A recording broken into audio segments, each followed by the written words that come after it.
Welcome back mga ropa, kwentuhan muna tayo. Pag-usapan natin na nakakabilib na comeback na ginawa ng kupunan ng Golden State Warriors kontra sa kupunan ng Phoenix Suns. Dito sa game na to mga ropa, no Stephen Curry pero no problem para sa kupunan ng Golden State Warriors at malakas ang kalaban nila mga ropa. Number 7 ng Phoenix Suns sa Western Conference, samantalang number 8 naman ang kupunan ng Golden State Warriors. Magkasunudan ng dalawang kupunan na to. At dito nga sa game na to ay tinambakan na ng kupunan ng Phoenix Suns sa kupunan ng Warriors nang tumataginting na 14 points doon sa may 4th quarter. Pero doon sa uli mga ropa ay nagawa pa ring manalo ng kupunan ng Golden State Warriors. Nakakambak sila kontra sa kupunan ng Phoenix Suns. Tuwang-tuwa nga dito si Stephen Curry mga ropa na nanunood doon sa may bench ng Golden State Warriors, samantalang si Dillon Brooks naman ay napanas ang mukha pagtapos ng game. Ngayon mga ropa, dito sa video na to pag-uusapan natin, ihimay-himayin at iisa-isayin natin kung ano nga ba ang ginawa ng Warriors, kung bakit sila nanalo kontra sa kupunan ng Phoenix Suns. Ito ang game analysis at breakdown Golden State Warriors versus kupunan ng Phoenix Suns. Simulan na natin to.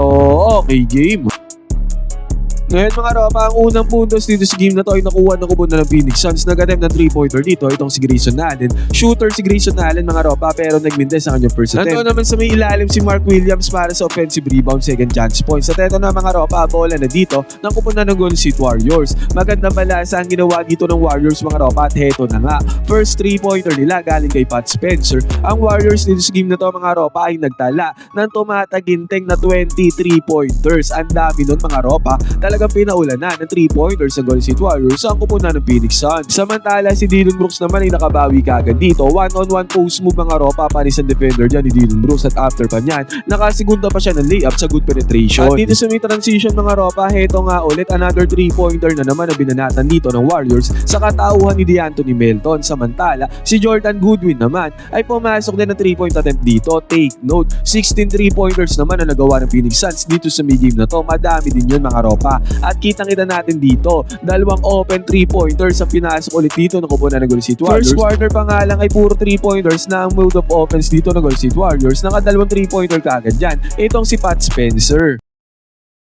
Solid nga rin ang pagkaka-first five ni Coach Steve Kerr kay DeAnthony Melton mga ropa. One-on-one isolation play ang ginawa dito ni DeAnthony Melton. Kinarni niya naman ang depensa dito ng kalaban. Samantala si Grayson Allen naman ay nakapasok dito ng 3-pointer. At after pa niyan, alley-oop play pa ang ginawa dito ng kupunan ng Phoenix Suns. At ang malupit dito mga ropa, again, Grayson Allen na naman. Dalawang 3-pointers kagad ang kanya nagawa. Sa mga possessions na to ng kupunan ng Phoenix Suns. Samantala si Guy Santos naman ang tumirada dito para sa kupunan ng Golden State Warriors. Dalawang possessions din mga ropa, nakapasok ng 3-pointers dito itong si Guy Santos. 3 out of 6 siya sa may 3-point area dito sa game na to mga ropa, at 18 points. Starting 5 nga pala si Guy Santos dito sa game na to. At grabe naman si Dillon Brooks mga ropa, kinarni niya ulit ang depensa ng Golden State Warriors dito sa may perimeter. 2 points na naman na nagawa dito ni Dillon Brooks. At after niyan, open lane pa para kay Dillon Brooks para sa easy 2 points. Tumataginting na 24 points pala ang tinala ni Dillon Brooks dito sa game na to. Buti na lamang si Al Horford ay nakuha ang kanyang mid-range jumper, easy money. Yun nga lang, nagkaroon ng magandang pasahan ng kupunan ng Phoenix Suns doon sa may ilalim para sa easy 2 points. At tinapos sila ang first quarter na to sa napakagandang tic-tac-toe play. 29-25 natapos ang first quarter mga ropa, lamang ng 4 points dyan ang kupunan ng Phoenix Suns. Pagpasok naman ng second quarter mga ropa, man-to-man defense nga pala ang ginagamit na depensa dito ng kupunan ng Phoenix Suns, at madali lang kinarni dito nitong si DeAnthony Melton ang depensa ng kanyang defender para sa easy 2 points basket is good. At eto nga pala mga ropa, man-to-man defense din ang ginagamit dito ng Warriors. Kaya si Boya mga ropa ay inatake ang depensa dito ni Will Richard. Napakagandang move ang ginawa dyan ni Boya para sa easy 2 points. At sa pagkakataon na to mga ropa, halimaw yung DeAnthony Melton. Again mga ropa, pinarusahan niya na naman ang one-on-one defense dito ng kupunan ng Phoenix Suns. This time, 3-pointer naman ang kanya napasok. At after nito, nag-penetrate si Will Richard mga ropa, at sa pagpe-penetrate niya, nasaktan dito yung isang player ng kupunan ng Phoenix Suns. Kaya naiwan na open si Gary Payton Jr. dito sa may left side court 3-pointer, walang bantay. Ilista na yan para kay Gary Payton Jr. Ang gandang balansa naman ng bola ang ginawa dito ng kupunan ng Phoenix Suns, at eventually nag-end up yan open si Jordan Goodwin dito sa may 3-point area, kaya nabawi niya yung 3-pointer na yun, GP2. At sa pagkakataon na to dito sa may transition, nag-set kaagad ng screen dito si GP2 mga ropa, at ang gandang pick and roll gameplay, give and go gameplay ang ginawa dyan ng Warriors. DeAnthony Melton pasa papunta kay GP2 para sa easy 2 points basket is good. Sa senaryo na to, ang gandang setup play ang ginawa ng kupunan ng Golden State Warriors. Guy Santos na nag-ahawak ng bola dito, split action ni Draymond Green at Moses Moody. Ang gandang off-ball screen ang ginawa dyan ni Draymond Green para kay Moses Moody, mga ropa, pasa ni Guy Santos, tendency outcome nito. Open na open ang shooter na si Moses Moody, nakapag-convert naman siya dyan na 3-pointer, basket is good. Bumawi naman dito ang Phoenix Suns, mga ropa, sa katauhan ni Dillon Brooks. Scoring machine si Dillon Brooks, mga ropa. Yun nga lang, good defense ang ginawa dito ng kupunan ng Warriors. Napadali ang trabaho dito ni DeAnthony Melton at again, Dillon Brooks na naman ang bumanat dito sa depensa ng Warriors, nakapagpuntar na naman siya ng puntos. Sa pagganto-ganto, mga ropa, lamang pa rin dyan ang kupunan ng Phoenix Suns, 42-39 ng score at grabe naman ang attraction sa depensa na ginawa dito ni Al Horford. Halos lahat ng players ng Phoenix Suns, mga ropa, ay na-attract niya, kaya open na open dito si Pat Spencer at nabigay naman yan ni Al Horford. Open 3-pointer, mga ropa, ilista na yan. At sa pagkakataon na to, grabe yung Dillon Brooks, scoring machine, sunod-sunod ang kanyang puntos at grabe ang kanyang fadeaway jumper na ginawa dito, parang si Kobe Bryant ang ginawa dyan ni Dillon Brooks.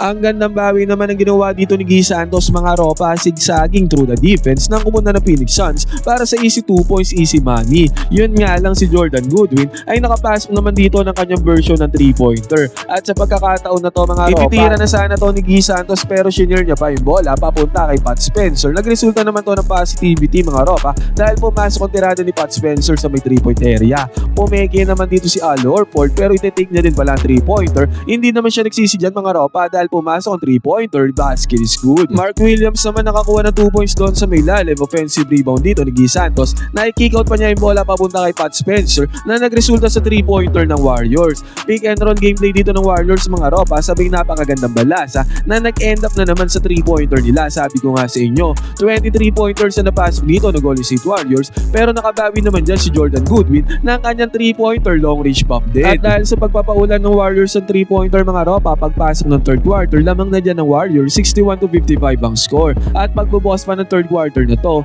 Pat Spencer ang mayawak ng bola, sinitan siya ng off-ball screen dito ni Draymond Green. Pumukol na naman ng 3-pointer dito si Pat Spencer, mga ropa, at ang resulta na naman yan ay pumasok para kay Pat Spencer. Nakabawi naman kagad dyan ang kupunan ng Phoenix Suns ng left side corner 3-pointer nitong si Grayson Allen, at after pa niyan, itong si O'Neal ay nakakuha din ng right side corner 3-pointer. Biglang bumulusok sa offense dito ang kupunan ng Phoenix Suns, mga ropa, nagkaroon pa sila ng good defense dito. Napadali ang trabaho dyan ni Mark Williams doon sa may lalim. Buti nga nakachani ng 2 points dito si Gary Payton sa kanyang teardrop shot, basket is good. Yun nga lang, mga ropa, pagkagamit dito ng screen ni Grayson Allen sa may babaw, konting space, konting separation lang ang kanya kailangan para pumukol ng 3-pointer. At sabi ko nga sa inyo, sobrang shooter ni Grayson Allen, pasok ang 3-pointer. Kaya 4 na minuto may kita natitira dito sa may third quarter, di kita ng laban sa dalawang kupunan. At grabe naman yung first 5 na Guy Santos, mga ropa, ang lupet, ang lakas, dire-diretso na naman siya, good penetration na naman niya. Ang ginawa niya papunta sa depensa ng kupunan ng Phoenix Suns. Yun nga lang, mga ropa, si Dillon Brooks ay nakakasagot talaga dito. Step back 3-pointer ang ginawa dito ni Dillon Brooks, Spanish dyan ang depensa, basket is good. At after pa niyan, good penetration, good attack pa ang ginawa dito ni Dillon Brooks na sinigundaan pa dyan ni Grayson Allen. At ang masaklap dito, mga ropa, napakagandang balasa pa ang pinamalas dito ng kupunan ng Phoenix Suns. Nakakuha pa sila dito ng right side corner 3-pointer, basket is good. At after nyan, si Colin Gillespie ay nakapasok din ng version niya ng 3-pointer. Turnaround jumper pa ang ginawa dito ni Colin Gillespie, mga ropa, kaya pagbubukas ng fourth quarter, 82-76 na ang score dito, mga ropa, lamang lang kupunan ng Phoenix Suns. Kaya opening ng fourth quarter na maintain ng kupunan ng Phoenix Suns, ang init nila. Step back mid-range jumper ang kanilang pinakawalan dito, mga ropa, at si Colin Gillespie unconscious na sa pagkakataon na to. Pumasok na naman ang kanyang 3-pointer, napakahirap na 3-pointer niyan, pero still naipasok yan ni Colin Gillespie.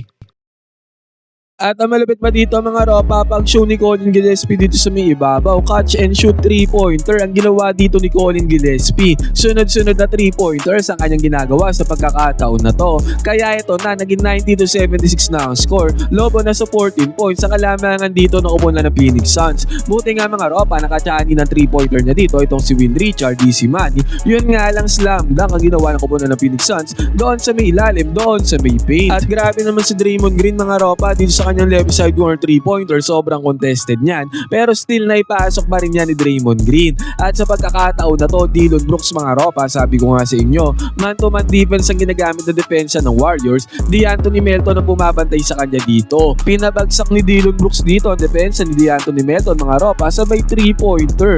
Grabe, cold-blooded shot ang ginawa dyan ni Dillon Brooks. Pumasok yan, basket is good. Kaya hype na hype dito si Jalen Green mga ropa.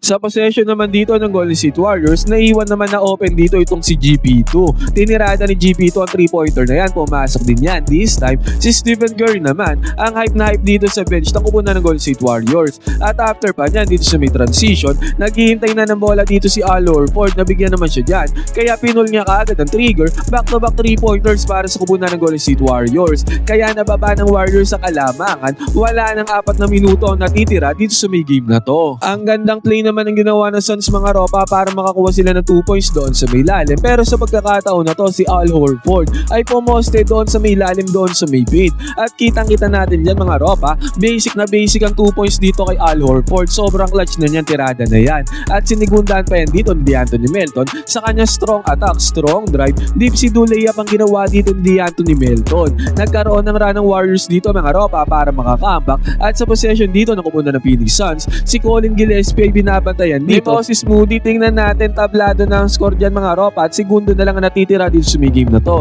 Kaya sobrang clutch na talaga nitong possession na to para sa kupunan ng Phoenix Suns. Pag-atake dito ni Colin Gillespie, natrack siya dyan ni Moses Moody mga ropa, sobrang ganda, sobrang winning defense ang ginawa dito ni Moses Moody. Blakatirada dito ni Colin Gillespie at ang tendency outcome pa niya nakapag-convert pa ng fast break points dyan ang kupunan ng Golden State Warriors. What a turn of events ang nangyari dito mga ropa. Si Guy Santos pa nakakuha ng fast break points dito mga ropa para sa easy 2 points. Kaya ang nangyari dyan, naging 99-97 ng score. Wala ng 20 seconds na natitira dito sa mid-game na to.